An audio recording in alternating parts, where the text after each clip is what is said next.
दोस्तों एक बार फिर से स्वागत है आपका प्रजापति न्यूज में। Difference between Islam and Hinduism.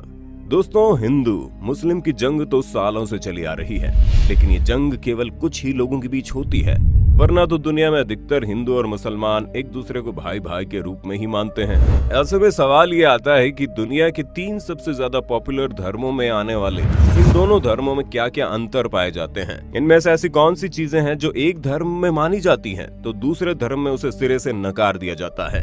आज आपके इन सभी सवालों का जवाब मैं यानी आपका दोस्त विशाल प्रजापति आपको अपनी इस वीडियो में देने वाला हूँ, जिसे जानने के लिए वीडियो में इसी तरह बने रहिए। वीडियो शुरू करने से पहले एक छोटी सी रिक्वेस्ट है, वीडियो के नीचे रेड कलर का सब्सक्राइब बटन दिख रहा होगा, उस पर क्लिक करके सब्सक्राइब कर लें और साइड में बेल आइकॉन भी दिख रहा होगा, उस पर भी क्लिक कर लें ताकि आपको वीडियो मिले सबसे पहले।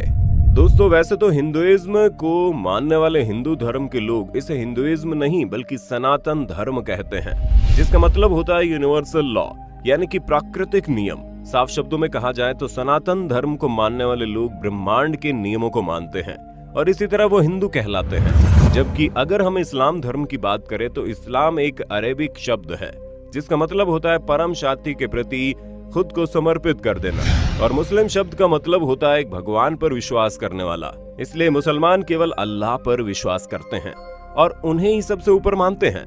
दोस्तों, इस्लाम धर्म को पैगंबर मोहम्मद ने मक्का में 7वीं शताब्दी में स्थापित किया था। वहीं हिंदू धर्म का ओरिजिन इंडियन सब कॉन्टिनेंट में प्री क्लासिकल एरा 1500 से 500 BCE में माना जाता है, लेकिन अभी तक इसकी कोई पुष्टि नहीं हुई है। साथ ही साथ हिंदू धर्म का फाउंडर कौन है इसके बारे में भी किसी को कुछ नहीं पता। आपको भारत, नेपाल, मॉरिशस में ज्यादातर हिंदू देखने को मिलेंगे, लेकिन यूनाइटेड अरब अमीरात, फिजी, भूटान जैसे अलग अलग देशों में भी हिंदुओं की आबादी बहुत ज्यादा है। वहीं अगर हम इस्लाम धर्म को मानने वाले लोगों की आबादी के बारे में बात करें तो इसके लोग दुनिया भर में फैले हुए हैं। एशिया से लेकर यूरोप तक आपको मुस्लिम देखने को मिल जाएंगे। पर अगर हम इनके भगवान या फिर अल्लाह पर विश्वास के बारे में बात करें तो ये दोनों ही अलग अलग तरीकों से अपने ईश्वर को मानते हैं, क्योंकि हिंदू धर्म में तो अलग अलग तरह के देवी देवता मौजूद है जिनकी संख्या लाखों करोड़ों में है। पर अगर हम हिंदू धर्म के 3 सबसे अहम ईश्वर के बारे में बात करें तो वो है ब्रह्मा, विष्णु, महेश। ब्रह्मा बनाने वाले, विष्णु इस पूरे संसार को चलाने वाले और महेश यानी कि लॉर्ड शिवा इस ब्रह्मांड का अंत करने वाले। वैसे इनका फीमेल काउंटर पार्ट भी होता है, जहां देवी सरस्वती ब्रह्मा की पत्नी है, देवी लक्ष्मी विष्णु की पत्नी है और देवी पार्वती महेश यानी शंकर भगवान की पत्नी है। जबकि इस्लाम धर्म में एक ही गॉड को माना जाता है जो कोई और नहीं बल्कि अल्लाह है।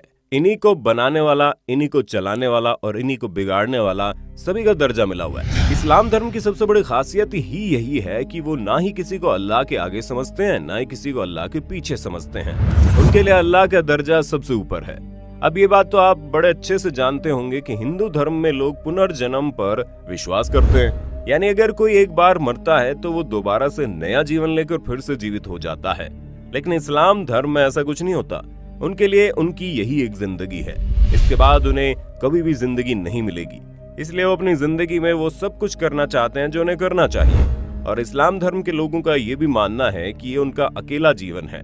उन्होंने अगर इसमें कोई गड़बड़ कर दी तो ऊपर वाले के पास जाने के बाद जब उनके पाप पुण्य का लेखा जोखा लेकर उनको सजा दी जाएगी तो वो सब कुछ इसमें शामिल किया जाएगा, ना कि उन्हें अपनी गलतियां सुधारने का दूसरा मौका मिलेगा। अब इसमें कोई शक नहीं है कि हिंदू मंदिर में पूजा करते हैं और मुस्लिम मस्जिद में खुदा को याद करते हैं, लेकिन अगर हम इन दोनों के जियोग्राफिकल एरिया को देखें तो आप ये देखेंगे ज्यादातर मंदिर किसी नदी वगैरह के पास में बने होते हैं और ज्यादातर हिंदुओं के मंदिर बड़ी बड़ी दीवारों से बनकर तैयार होते हैं जिनका अपना एक अनोखा आकार होता है।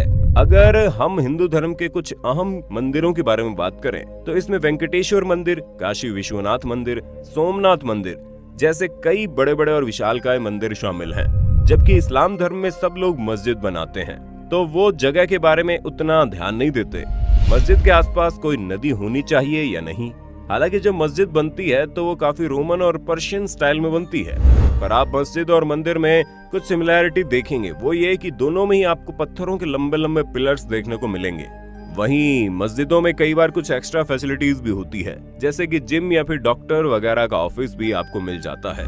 पर अगर हम इस्लाम धर्म और हिंदू धर्म के सबसे बड़े अंतर के बारे में बात करें तो जैसा कि आप जानते हैं, हिंदू धर्म में मूर्ति, तस्वीर वगैरह को भगवान मानकर उनकी पूजा की जाती है, जबकि इस्लाम धर्म में ऐसा कुछ भी नहीं होता।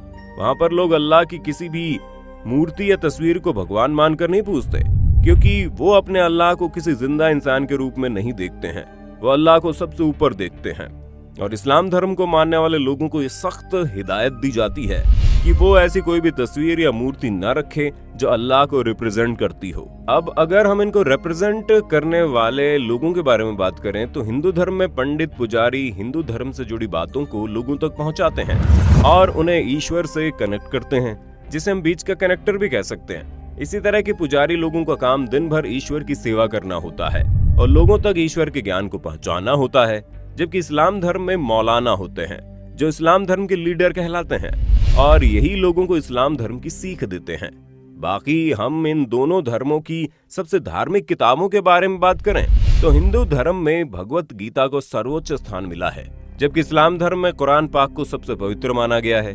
वैसे तो ये दोनों ही किताब अलग अलग है, लेकिन इनमें लिखी गई बातें और दी गई हिदायत एक जैसी हैं।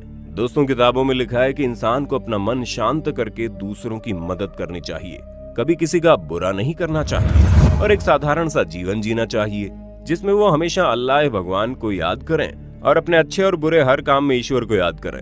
बाकी आपका वीडियो के बारे में क्या कहना है कमेंट में बताइए और इसी तरह की वीडियोस को लगातार देखते रहने के लिए चैनल को लाइक, शेयर, सब्सक्राइब करना ना भूलें। हम फिर मिलेंगे नए वीडियो में, तब तक के लिए जय हिंद, जय भारत। दोस्तों, आपकी स्क्रीन पे 2 और वीडियोस दिख रही हैं, जिसे देखने के लिए आप इस स्क्रीन पर क्लिक करें। दोनों देखिएगा, बहुत अच्छी वीडियो बनी है।